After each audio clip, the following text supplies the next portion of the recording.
Ser pai é um dom de Deus, é ser exemplo, é ser amigo, é abrir-se ao amor. Hoje nós vamos conhecer a história do Gilmar, um pai que se destacou pela sua fé e pela sua bondade.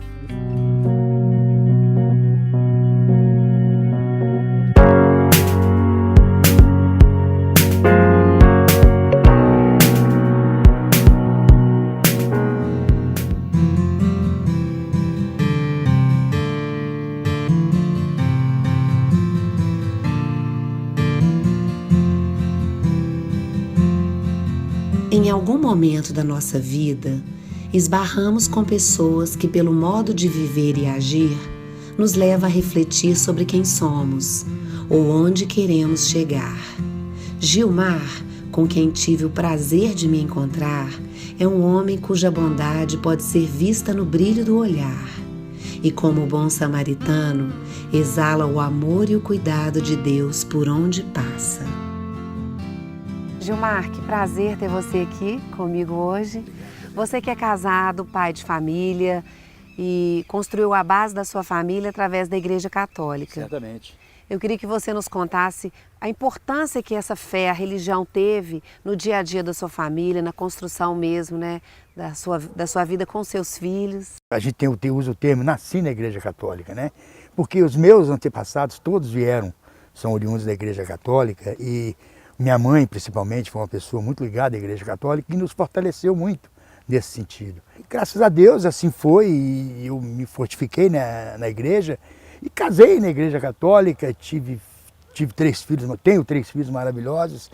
E a fortificação da igreja é exatamente isso, é a vontade, é aquilo que pede Jesus para que eu possa ser forte, que eu fraquejo naquele momento, é a força de Jesus, que está ali dentro da Igreja Católica, que me ajuda e me faz não perder a esperança de seguir em frente. Gilmar, em 93 você vivenciou uma situação que você me disse que a partir dali iniciou a sua história de fé.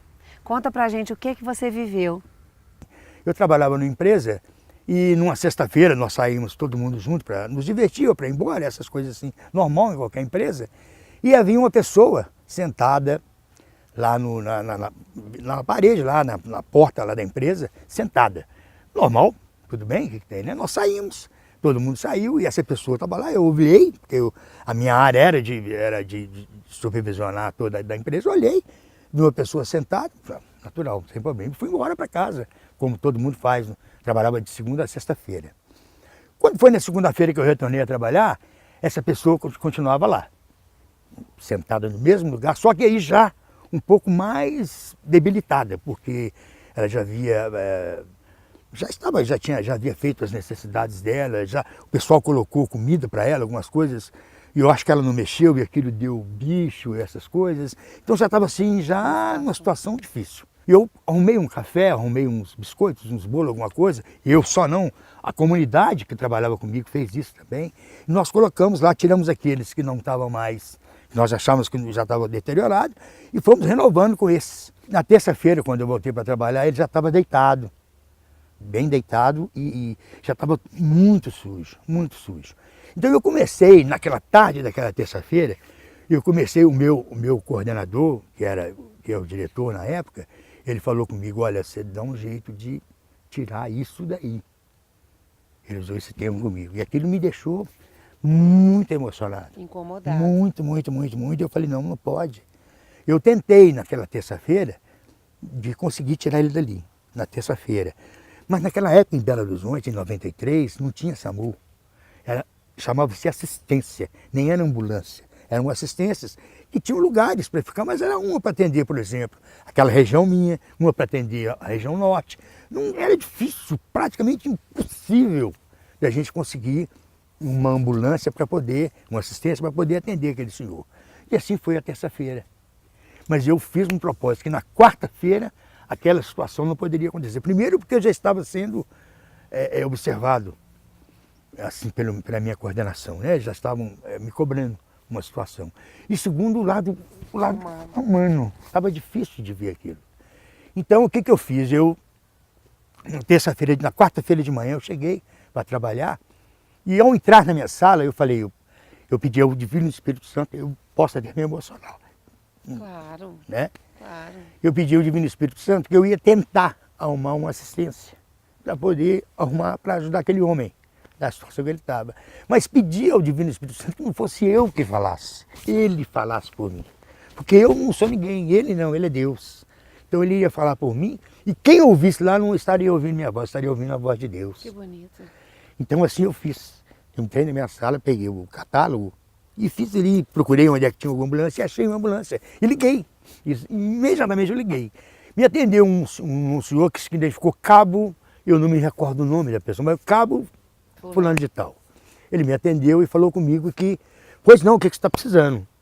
Muito amável. Quer dizer, já estava, a presença de Deus era viva ali. E eu disse para ele, Senhor, está me acontecendo isso aqui.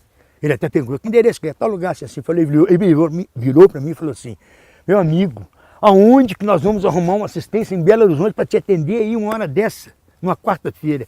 Nesse mesmo momento, eu ouvi um barulho de assistência, parece que chegando lá, aquele barulho de assistência, nesse exato momento chegando. Mas eu não estava lá, não estava observando, mas ele falou comigo, senhor, peraí, onde é que essa pessoa está? Acabou de chegar uma assistência aqui. Olha. Aí eu falei, puxa vida, dúvida, Deus que está fazendo tudo isso. E ele falou, onde é que está a pessoa? Eu falei, está em tal lugar, assim. Ele foi lá, a pessoa, a ambulância, a assistência foi lá. E chegou, deu toda a assistência para o moço, levantou ele, vestiu algumas roupas nele, deu toda a assistência para ele e tal. E colocou ele numa ambulância, colocou ele na assistência virado.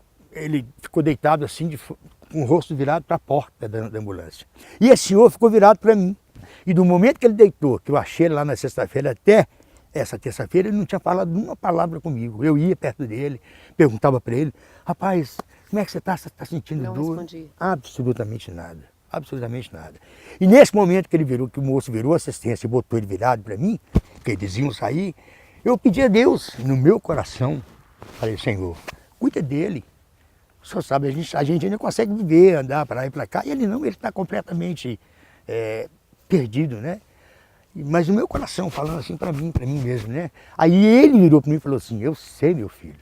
Aquilo me arrebentou, porque ele nunca tinha falado uma palavra. E ele falou comigo, eu sei, meu filho. Foi um momento emocionante demais para mim. E eu nunca esqueço isso, porque eu fiquei muito emocionado, muito mesmo. E olhando para esse episódio que você viveu, como que você o avalia na sua vida? Eu penso que eu precisava de ter uma coisa mais próximo de Deus, que eu me achava o melhor e na verdade eu não era nada. Na verdade eu nunca fui nada e não sou nada.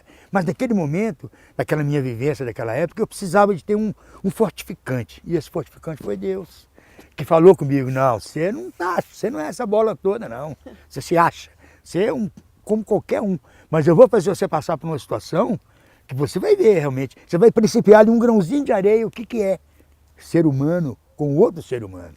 Gilmar, hoje em dia, sustentar uma família, né, na base de fé, não tem sido fácil, por tantas coisas que o mundo tenta nos influenciar, né? As drogas tiram nossos filhos, roubos, tantas outras coisas. O que você diria para as famílias que estão nos escutando, para que elas possam buscar uma centralidade em Deus? Como fazer isso para sustentar mesmo a família?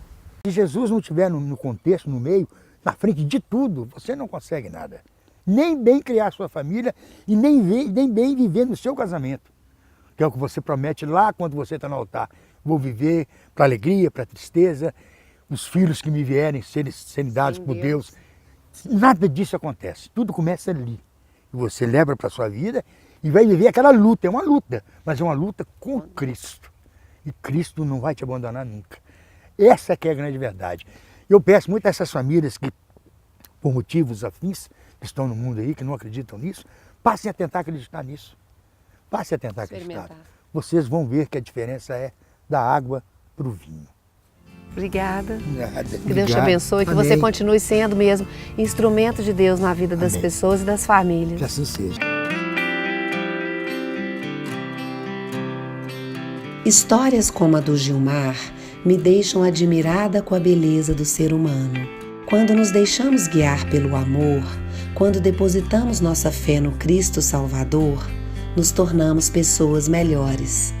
melhores para nossos filhos, para quem decidirmos a amar, melhores para Deus, por quem fomos criados e para quem retornaremos. Se você tem uma história de fé, envie para nós um e-mail, minhahistoriadefé@tvhorizonte.com.br.